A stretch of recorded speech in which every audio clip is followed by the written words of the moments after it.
Hello, good evening. Welcome to ITV News. This is Wednesday's calendar. Hello, here are tonight's main stories. The North Yorkshire villagers fighting plans to drill for gas. Our cliffs here, we know, are unstable. What effect is it going to have upon that? We've got the National Park close by. What effect is this going to have upon that?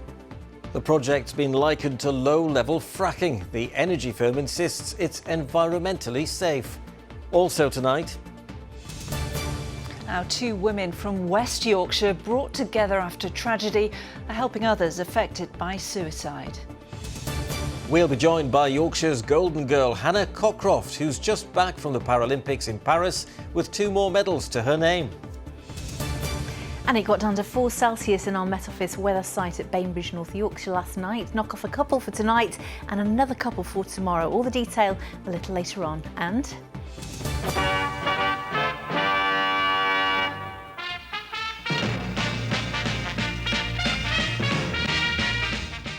Almost 50 years since that Clough-Reevy interview right here on Calendar, the story behind how one of the most memorable TV moments of the last century happened. It wasn't a football interview, when you think about it. It was between 2 stags at bay. There was unhappiness because you'd gone an unsigned contract. No.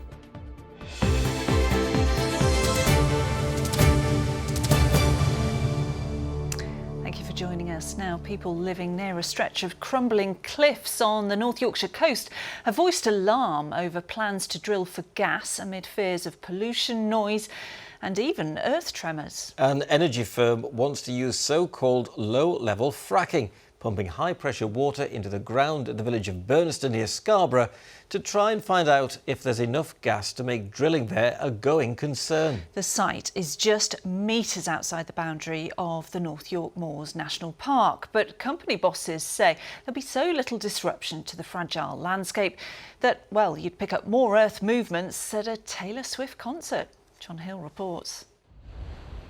In the shadow of Scarborough Castle, this is one of our most cherished landscapes. The cliffs and shore at Burniston, a haven for wildlife, hikers and even surfers. But people living just a few hundred metres inland are on anything but the crest of a wave. It's right on the edge of where our houses are. There's a lot of water involved in this, so where's that coming from? And where's it going? What's got residents anxious is plans for a gas drilling rig on the edge of the village. They're 600 metres from the cliff. That cliff is fragile. The farmers can't drive over that area without it falling down. The local farmers can't drill to get water supplies on their farms because they get contamination in from the sea. So if they can't do it, drilling 2 kilometres down isn't going to be a problem. It's right on the edge of the village. It's a tourist area. People depend on the tourists to come. We have worries from the residents. What effect might that have upon their properties? This site itself is very close to that. We've got worries around the geology. Our cliffs here, we know, are unstable. What effect is it going to have upon that? We've got the National Park close by. What effect is this going to have upon that? We've got the road network here. As we all know, our roads are not in a good condition. How damaged are they going to become and who's going to put that right? To add to the controversy is whether this is fracking. Hydraulic fracturing sees water, sand and chemicals pumped at high pressure into the ground. That creates cracks to release gas reserves trapped inside. Fracking in the UK was banned 5 years ago amid concerns that it triggered earth tremors. But Europa Oil and Gas, the company behind the Burniston plans, says its scheme involves low-level fracturing, which is safe and not covered by the ban. The result of the activity we're doing is going to be much less than an HGV driving past the site. Or if you went to a Taylor Swift concert, it would be significantly more at the Taylor Swift concert than it would be for what we're doing. So you wouldn't notice it. The local people wouldn't notice it. It certainly is not going to cause any damage to property. It's not going to cause any damage to any aspect of the environment. If it looks like fracking, and it walks like fracking, and it quacks like fracking, it may just be fracking. And although Europa are calling it a version of fracking, a prop and squeeze is the term, it's still fracking, and therefore I completely oppose it. Previous attempts to drill in North Yorkshire at Kirby Misperton near Pickering in a scheme that everybody then agreed really was fracking ended in arrests and it being abandoned. Plans for what could happen next at Burniston are expected to go before North Yorkshire Council later this year. John Hill, ITV News, Burniston. 3 more men have been sentenced today for their roles in rioting at a hotel near Rotherham last month. Sheffield Crown Court heard that Graham Harper, who is 43, threw bins at police officers who were protecting the Holiday Inn near Wath. He was jailed for 2 years and 8 months. Meanwhile, a 19-year-old who was caught on body cam kicking an officer was also sentenced. Thomas Arnold was given 2 years and 2 months in a young offenders institution. Luke Fowler, a 38-year-old roofer who threw missiles, was jailed for 2 years and 8 months. A man who killed a young woman from Leeds and buried her body at Brimham Rocks has had his parole hearing deferred with no new date set. Gemma Simpson was 23 when she was killed by Martin Bell. Her family are calling for him not to be granted a move to an open prison. The parole board says there are a number of situations where hearings may be adjourned and it does everything it can to avoid delays. And some news announced in the last hour. Plans are being drawn up to reopen Bradford Interchange in January after it was closed 8 months ago due to safety concerns. The station was shut after a lump of concrete fell into its underground car park, causing major disruption for passengers. The West Yorkshire Combined Authority says that experts have advised it could reopen with appropriate safety measures. Local leaders say a longer-term plan for an alternative facility is also being looked into. A mother from Wakefield, bereaved twice by suicide, has launched a website to help other people affected by it and to tackle the stigma. Karen Sykes' husband and daughter both took their own lives within 4 years of each other. She's now launched Speak Their Name with Anna Scott from Haworth, whose daughter also died by suicide. Well, the website allows people to create personalised remembrance pages for their loved ones, but it's also a platform to raise awareness, as Hannah Norbury reports. 2 mothers united in grief, both having suffered the same unimaginable heartache, both losing loved ones to suicide. I refuse to give up. I refuse to give in. The death of Karen's youngest daughter, Beth, in 2019 was profound, leaving the largest of holes in her life. Beth was small in stature, but a force of nature. When she entered a room, everybody knew about it. But this was not the first tragedy to hit Karen. Her husband, Ian, Beth's stepfather, also died from suicide in 2015. And again, that was a shock, but the reality of when suicide enters your life is so profound and the ripple effect is massive. But the pair are now hoping something good can come from such tragedy. Karen and Anna, who also lost her daughter Ellen to suicide, have set up a website. No longer scared.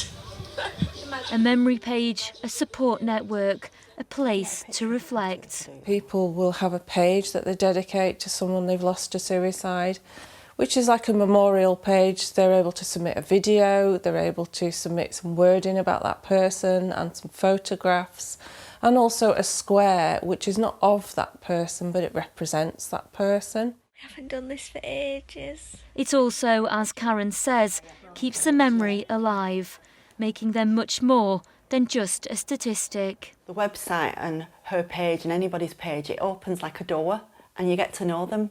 Even though you don't get to know everything, it gives you real insight into a personality, looking at a picture, watching a video.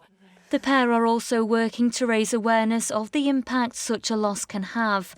One study has found over 1/3 of people bereaved by suicide have thought about taking their own life. Karen and Anna won't ever forget, and these pages online will ensure others will remember too. When you look at those pages, everybody, they're unique people, they're a person in their own being with their own unique characteristics, and their death shouldn't be actually defining them.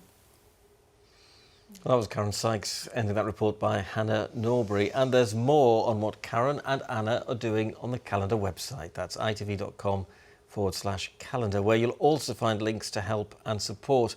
And over on itv.com/Britain Get Talking, You'll be able to find information and resources around how you can help protect your mental well-being. Yes, and good luck to Karen and Hannah with their project. Now, still to come before the end of the programme, Hannah Cockroft, her gold medal, and her fiancé will all be joining us, plus... Good evening. Tonight, the football world was stunned. 50 years since television gold. The story behind that Clough-Reevy interview.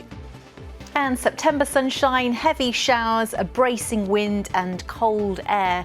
When is this week's weather theme set to change? All the detail a little later on.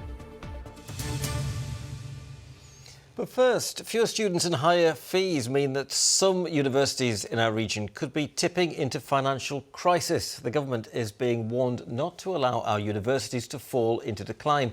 Figures from the Office for Students says that more than 40% of universities are in a deficit. That's despite new research commissioned by Universities UK claiming that higher education institutions in the Calendar region contribute £20 billion to the wider economy. So, do we face the real prospect of one of our universities actually going bust? Nick Smith reports. The start of the autumn term brings a buzz of excitement as students fill university campuses across our region. But despite the Treasury seeing a net benefit of around £75,000 per graduate, there are claims the way these institutions are funded no longer enables them to flourish. Shirley Congdon is the Vice-Chancellor at the University of Bradford and says if the situation doesn't change, institutions in higher education will have to make very hard decisions. Choices will inevitably mean that we have to prioritise certain things over others. We're already trying to be as efficient and effective as possible. The universities have done some things to reduce costs, which will need to continue, and we are bound to see more of that as institutions struggle to deliver at a fee level that doesn't cover the cost of delivery. The cap on tuition fees has remained at around £9,000 for a decade.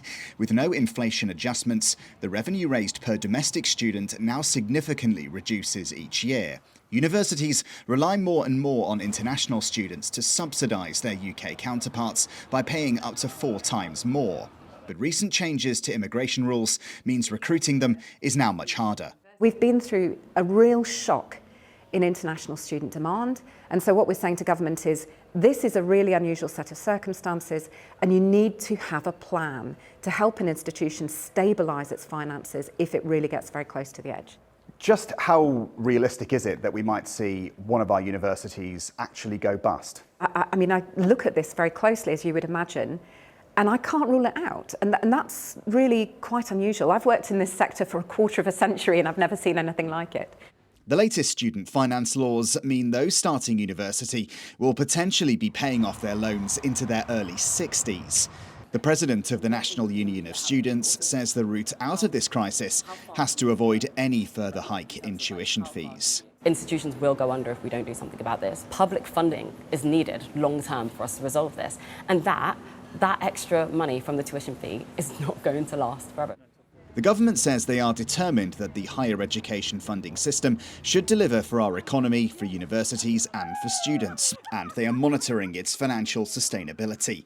But with many institutions already treading water, they'll want more concrete assurances to help stay afloat. Nick Smith, ITV News.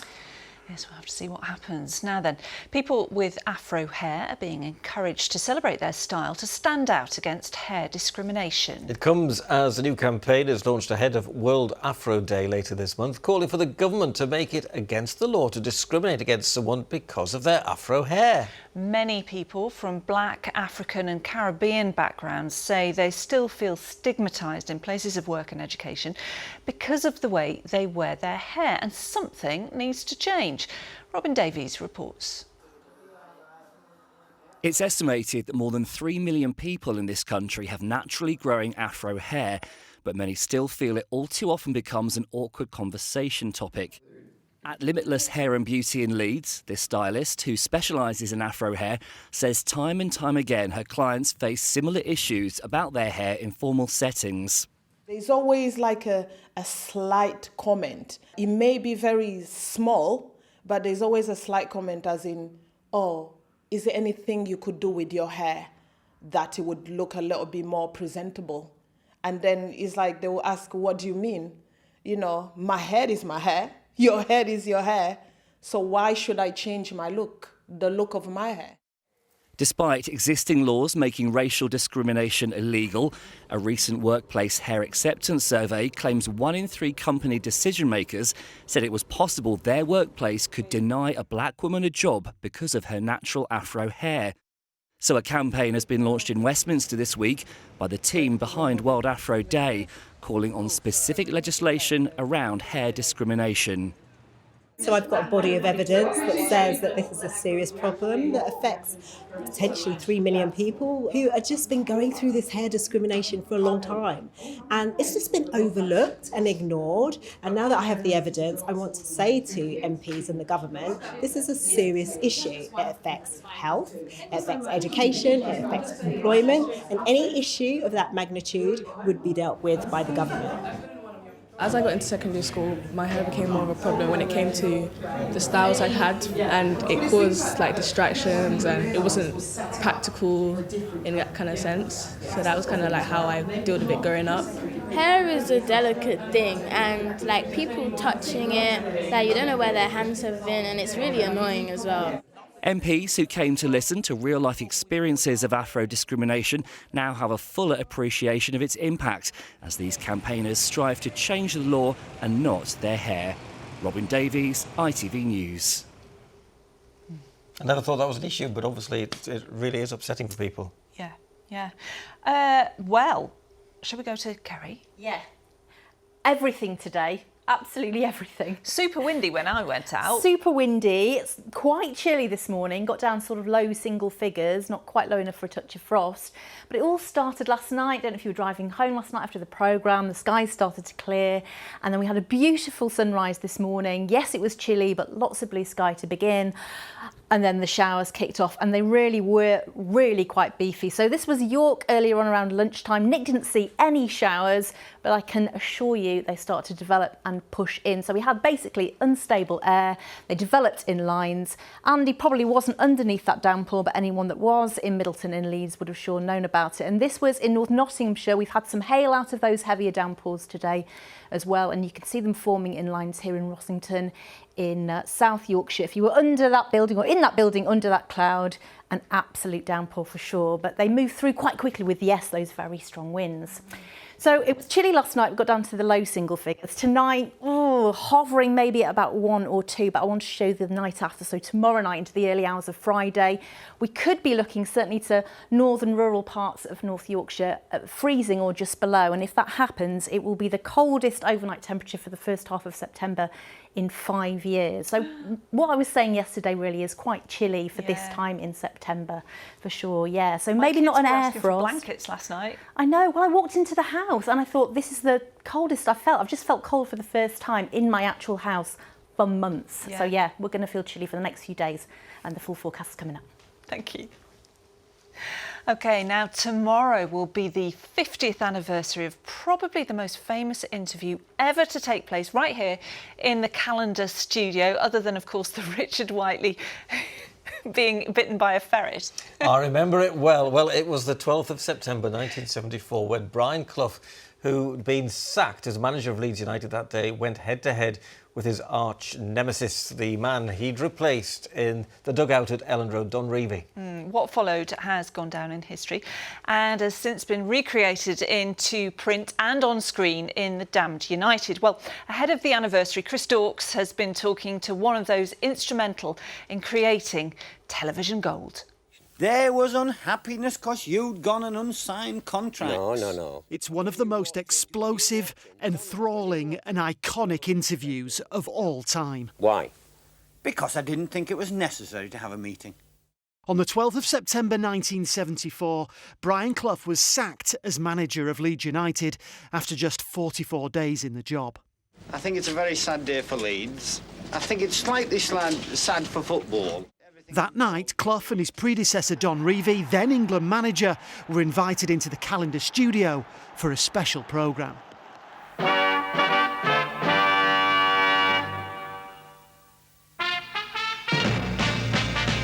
We didn't think they'd be very happy at the prospect, but we've got to try. How were negotiations between the managers and the company, I guess? There had to be some financial agreement, and I think some folding notes were exchanged in the boardroom at some stage, but I don't know too much about that. I heard rumours about £400 each. Oh, and 40 fags for Brian Clough. Now the deal was done, the next decision for Graham and the calendar team, choosing a presenter. Good evening. Tonight the football world was stunned by the shock news that after only 7 weeks in the job, Brian Clough has been sacked as manager of Leeds United. Austin knew nothing about football, but he was a very good listener, and it wasn't a football interview when you think about it. It was between two stags at bay. The interview itself was like a boxing match. Brian said that there was no warmth in the club. Now that really shook me. Did I say no warmth? You said no warmth in Leeds United. It started with both men weighing each other up. The last 4 or 5 years we've been the most entertaining side by crowd entertainment and topping charts with national newspapers and television. Also, Don, the disciplinary chart. The disciplinary chart. You topped that. There was the odd dig here and there. I knew the players. Clough, as he calls me, Reevy, didn't know them. But soon both men came out swinging. I never got close to Ramsey. He was a cold man. But as a professional I think you man, are. As a cold man. Yes. Did Clough know that Reevy was going to be there, and did Reevy know Clough was going to be there? Oh yes, we had to be very clear about that. I think they're quite happy to face each other because they have very different philosophies. They're public figures, don't forget. It was half an hour of gripping TV. The next day, the Daily Express quoted the entire exchange word for word. And some 35 years later, Huddersfield author David Peace used the interview as research for his book, The Damned United. Did you know at the time, Graham, that you'd made TV gold? Absolutely not. The play followed, the film followed. It was something that took off. But it was monumental, that one. Why do you take the job? No, because I thought it was the best job in the country. Of course it was the best job in the country. I was taking over the league champions. Yeah. 50 years later, the interview remains an important piece of not just calendar history, but football folklore. Chris Dawkes, ITV News. Gentlemen, thank you very much, and good night. Wow. And I love the old theme tune too. Now make sure you join us tomorrow, because if you like that trip down memory lane, we've got a real treat for you. Certainly have. But finally, tonight, she's known as Hannah Hurricane Cockroft, and it's easy to see why. The Paralympian from Halifax is fresh back from the Paralympics in Paris, where she won the 9th gold medal of her career. Yes, and if you missed it, suffice to say, Hannah bagged that gold with an 8-second lead in the women's wheelchair T34 800 metres. We'll speak to Hannah and her soon-to-be husband Nathan Maguire shortly, but first, here she is at her very best in Paris. London's golden girl is still delivering more than a decade after her first major title. Hannah Cockroft is the queen of her class once more, and this super rain shows no sign of stopping anytime soon. Wow, you look exhausted.